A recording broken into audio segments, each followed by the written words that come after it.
ঝড়ের মাস বৈশাখ। এই বৈশাখের মতোই রবি ঠাকুরের জন্ম।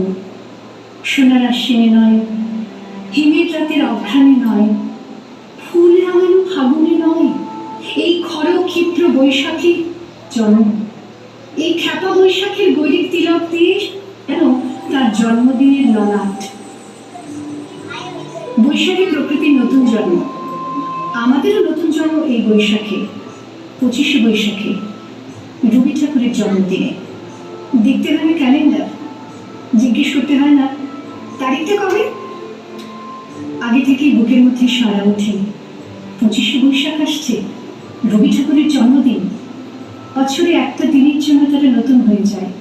চারপাশে নীলে লালে সবুজে হলুদে রঙিন ফুলের আলপনা, মাঝখানে খয়েরি রঙের সুতোয় রোজ দুপুরের না ঘুমানো চোখে কাজের ক্লান্ত অবসরে বলা হয়ে চলেছে সেই 4টে লাইন। উদয়ের পথে শুনি কার বাণী, ভয় নাই ওরে ভয় নাই, নিঃশেষে প্রাণ যে করে বেদান, ক্ষয় নাই তার ক্ষয় নাই। শুধু কি সূচি কাজে? না, বিদেশকে চোখের সামনে দৃষ্টান্ত করে রাখার আন্তর্জাতিকতা রবি ঠাকুরের। আমাদের সংস্কৃতিকে মাটির কাছাকাছি এগিয়ে নিয়ে যাওয়ার সংকল্পে রবি ঠাকুর।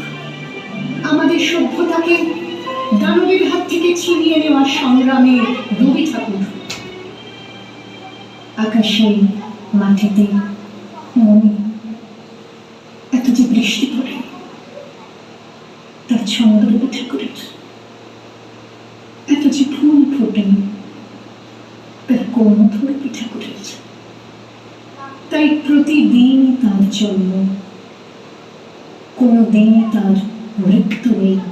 কালের কালা পাহাড়ে সে কোনোদিন যদি ভারতবর্ষ থেকে সমস্ত ঠাকুরের পুজোর প্রদীপ নিভিয়ে দিয়ে যায়, তবু একটি ঠাকুরের বেদি চিরকাল থাকবে মাটির সঙ্গে তার।